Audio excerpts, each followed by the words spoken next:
to His Excellency Ri Su-yong, Minister for Foreign Affairs of the Democratic People's Republic of Korea.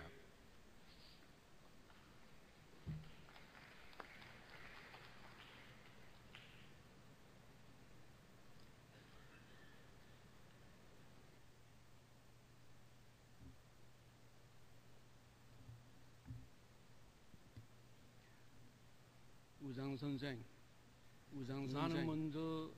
나는 먼저 조선민주주의인민공화국 대표단의 이름으로 Señor Presidente, en nombre de la delegación de la República Popular Democrática de Corea, deseo en primer lugar felicitar a Su Excelencia el señor Sam Kutesa por su elección a la presidencia de este periodo de sesiones. La RPDC apoya el tema principal de esta reunión, cumplimiento y aplicación de una agenda transformadora para el desarrollo después de 2015. El desarrollo es una de las metas principales de las Naciones Unidas. Junto a la paz, representa uno de los dos pilares para el desarrollo sostenible de la humanidad. Durante los primeros 15 años del nuevo milenio, el mundo ha presenciado cómo se ha reducido la tasa de pobreza a la mitad. Es una prueba de éxito, ilustrando una de las metas de los ODM como eliminación de la pobreza, uno de sus objetivos principales adoptados en la declaración en la cumbre del milenio. Ha sido una época muy difícil para la RPDC. Sin embargo, hemos superado estas dificultades. A pesar de un bloqueo económico sin precedentes, amenazas militares y obstrucción política, hemos salvaguardado firmemente nuestra dignidad nacional. Hemos evitado una guerra y hemos hecho arrancar una economía estancada bajo el liderazgo del gran general Kim Jong-il. Hoy finalmente tenemos un trampolín para saltar hacia y convertirnos en una nación poderosa gracias al respetado mariscal Kim Jong-un. En la RPS en este momento hay un boom de construcción y hay fábricas y empresas que se están creando y a una velocidad récord en muchos lugares del país. Vemos que ha habido un avance enorme en nuestra ganadería y nuestra pesca y una nueva civilización floreciente del siglo XXI en un entorno vivo, cultural y de bienestar para las futuras generaciones y las masas de trabajadores. La cumbre de cambio climático de hace unos cuantos días fue una reunión exitosa que constituye una parte de las medidas de las Naciones Unidas para garantizar la supervivencia de la humanidad y el desarrollo sostenible, protegiendo el ecosistema mundial y respondiendo al cambio climático. Señor Presidente, las Naciones Unidas y las relaciones internacionales deben democratizarse más. El principio de igualdad soberana consagrado en la Carta de las Naciones Unidas es el principio de respeto a la soberanía y no interferencia en los asuntos internos de otras naciones. Sin embargo, la arbitrariedad escondida bajo varios mantos como democracia, crisis humanitarias, lucha contra el terrorismo, protección de los derechos humanos y no proliferación, se manifiesta en forma de sanciones, bloqueos, amenazas militares e intervención armada. Esta es la triste realidad que presenciamos hoy. Como resultado de la postura coherente de oponerse a la interferencia y las sanciones de todo tipo contra estados soberanos, nuestra delegación espera que el bloqueo unilateral económico, comercial y financiero impuesto por los Estados Unidos contra Cuba cese inmediatamente. Señor Presidente, cuando se trata de fomentar el papel central de las Naciones Unidas, vemos que las funciones de paz y seguridad están muy por detrás de las demás. Como dice la Carta, los Estados miembros confiaron al Consejo de Seguridad la misión de mantener la paz y la seguridad internacional como principal responsabilidad. La realidad muestra que el Consejo de Seguridad está paralizado como en la Guerra Fría. Un miembro permanente quiere actuar como policía militar del mundo a través de bloqueos militares o alianzas bilaterales que nada tienen que ver con las Naciones Unidas. Los estereotipos y prejuicios anacrónicos del Consejo de Seguridad pueden encontrar su máxima expresión en la situación de la península de Corea. El mundo recuerda que la situación en la península de Corea el año pasado estuvo a punto de estallar en una guerra. Empezó con las maniobras militares conjuntas de Estados Unidos y Corea del Sur para ocupar la ciudad capital de Pyongyang de la RPDC. En enero de este año, el gobierno de la RPDC hizo una propuesta para cesar las acciones militares hostiles en la península de Corea, pero estas maniobras conjuntas y provocadoras en contra de la RPDC fueron realizadas a la fuerza en marzo y abril, así como en agosto.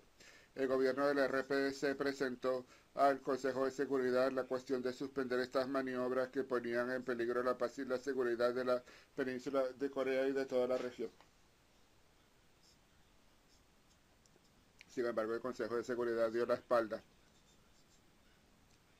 Las maniobras estaban a cargo de un Estado permanente, por lo que el Consejo de Seguridad estuvo obligado a cerrar los ojos, taparse las orejas y mantener la boca cerrada, independientemente del propósito agresivo y el peligro que planteaban estas maniobras. Incluso en el periodo de la Guerra Fría había medidas entre Oriente y Occidente para reducir el número de maniobras en las que participaban más de 40.000 soldados. Nos preocupa porque todos los años hacen falta estas maniobras con 500.000 soldados en la península de Corea, después de casi 25 años de la Guerra Fría. El gobierno de RPDC considera que su tarea principal es la construcción económica y el mejoramiento del nivel de vida de su pueblo. Por ello, un entorno pacífico es fundamental para poder prolongar la tendencia al alza de la economía nacional para alcanzar el desarrollo sostenible. Un entorno pacífico y una reducción de tensión es más valioso ahora que nunca. La situación tensa en la península de Corea no nos ayuda.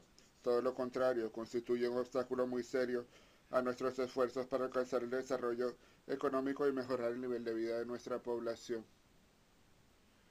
Las maniobras bélicas abarcaban amarizaje, bombardeo nuclear a larga distancia y operaciones de comando para ocupar la capital de otro país, y nunca pueden considerarse como defensivas. La aseveración de que estas maniobras son anuales es simplemente una tentativa para crear un ataque sorpresa después de crear inmunidad a estas maniobras. La reforma del Consejo de Seguridad no puede demorarse más. La estructura y métodos de trabajo de este Consejo de Seguridad son obsoletos. Esto ya lo han confirmado los Estados miembros en una resolución A4762 adoptada en el 47º periodo de sesiones en 1992. El Consejo de Seguridad no debe ser un ejemplo de un doble rasero. La práctica injusta debe cesar. Las maniobras militares de un miembro permanente se ocultan sin prestar atención a que son una amenaza, mientras que las que realiza un Estado miembro en respuesta se cuestionan, aunque inevitablemente son de defensa propia. Del mismo modo, el Consejo de Seguridad simplemente hace la vista gorda ante el asesinato de palestinos civiles por parte de Israel bajo la protección de un Estado miembro, pero se pronuncia ante el gobierno sirio por defender su soberanía y estabilidad. Esta práctica injusta no puede tolerarse. En particular, no puede permitirse ningún acto que menoscabe la soberanía e integridad territorial de Siria, so guisa de lucha contra el terrorismo. El Consejo de Seguridad no debe ser un foro para contar mentiras. Hace 11 años escuchamos con nuestros propios oídos las acusaciones que hizo un Estado miembro permanente del Consejo de Seguridad que dijo que había armas de destrucción en masa en Irak. Solo después de una invasión militar y un derramamiento de sangre fue que el mundo se dio cuenta de que esta era la mayor mentira del siglo. Sin embargo, como esta gran mentira fue contada por un miembro permanente, el Consejo de Seguridad se mantuvo en silencio. Como resultado, este derramamiento de sangre continúa hasta la fecha de hoy, después de 11 años. El Consejo de Seguridad no debe ser utilizado como herramienta para cometer actos arbitrarios. La Carta de las Naciones Unidas estipula que el Consejo de Seguridad debe actuar en conformidad con los principios de justicia y el derecho internacional. El Consejo de Seguridad no tiene autoridad para aprobar una resolución que prohíbe el lanzamiento pacífico de un satélite de un Estado miembro en violación del derecho internacional, como el Tratado del Espacio Ultraterrestre. La reforma del Consejo de Seguridad es una revolución que materializa la democratización de las Naciones Unidas y de las relaciones internacionales. Las Naciones Unidas no son una monarquía y el Consejo de Seguridad no es un Senado. La reforma del Consejo de Seguridad no es posible, a menos que sus miembros decidan abandonar sus privilegios en aras de la democracia de buena fe.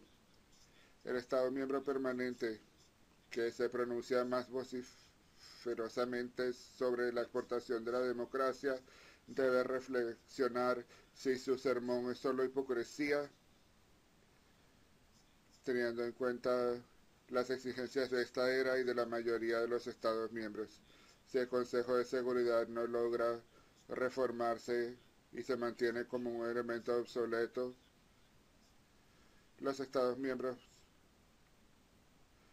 tendrán que considerar unas Naciones Unidas sin este Consejo anacrónico y no democrático. Señor presidente, la RPDC mantiene que todos los problemas relativos a las relaciones internacionales no deben resolverse no en forma arbitraria, sino con arreglo a los principios de igualdad soberana consagrados en la Carta de las Naciones Unidas. La cuestión nuclear de la península de Corea es una cuestión de soberanía y de derecho a la vida de un Estado miembro de las Naciones Unidas. La política hostil, las amenazas nucleares y estrategia de sofocación de los Estados Unidos durante más de 50 años inevitablemente resultaron o causaron que un Estado, la RPDC, tomara decisiones en materia nuclear. El mecanismo disuasor nuclear de la RPDC no es una amenaza, ni es algo que se pueda negociar y cambiar por otra cosa. La cuestión nuclear se resolverá cuando se elimine la amenaza a nuestra soberanía y a nuestro derecho a la vida, y cuando cese la política hostil de Estados Unidos en contra de la RPDC. La politización, la selectividad y el doble rasero deben eliminarse al tratar cuestiones de los derechos humanos. El aprovecharse de los derechos humanos para fines políticos es una violación de los mismos derechos. La RPDC se opone a todos los actos para abusar de los derechos humanos para hacer cambiar el régimen de un país. Los Estados Unidos no reconocen la soberanía nacional ni los derechos humanos de nuestro pueblo. Por ello es hipócrita que señale que hay problemas en nuestros derechos humanos. Más ridículo todavía es hablar de diálogo de los derechos humanos, impidiendo que la RPDC participe en una reunión sobre la situación de sus derechos humanos que organizó Estados Unidos. La RPDC está abierta al diálogo y a la cooperación para los derechos humanos, que no tenga nada que ver con la motivación política y la hipocresía en todas sus manifestaciones. El gobierno de la RPDC está dispuesto a promover el diálogo de los derechos humanos y la cooperación sobre un pie de igualdad con otros países que no sean hostiles. También está dispuesto a facilitar la cooperación técnica, los contactos y la comunicación con las Naciones Unidas y otras organizaciones internacionales en el ámbito de los derechos humanos. Señor presidente, La reunificación de nuestra patria es el deseo máximo de toda la nación coreana. La RPDC mantiene que la reunificación nacional debe alcanzarse no a través de sistemas de enfrentamiento, sino una confederación donde existan dos sistemas en un país. Es la única forma de impedir la guerra y salvaguardar la paz. El gobierno de la RPDC sinceramente está haciendo esfuerzos de palabras y obras para mejorar las relaciones intercoreanas en aras de la reunificación a través de una confederación.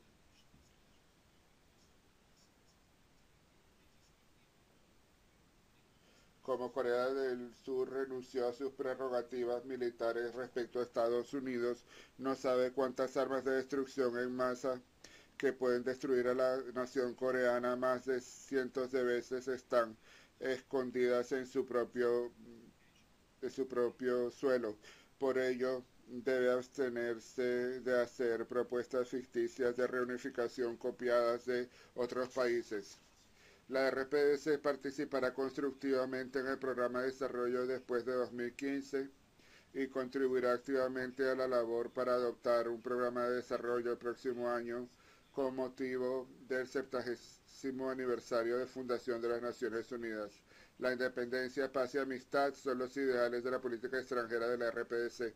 La RPDC, como en el pasado, también en el futuro cumplirá con su responsabilidad como miembro independiente de las Naciones Unidas, apoyando firmemente estos ideales en las actividades de las Naciones Unidas. Gracias.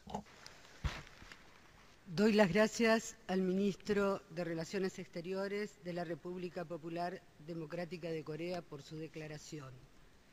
Tiene ahora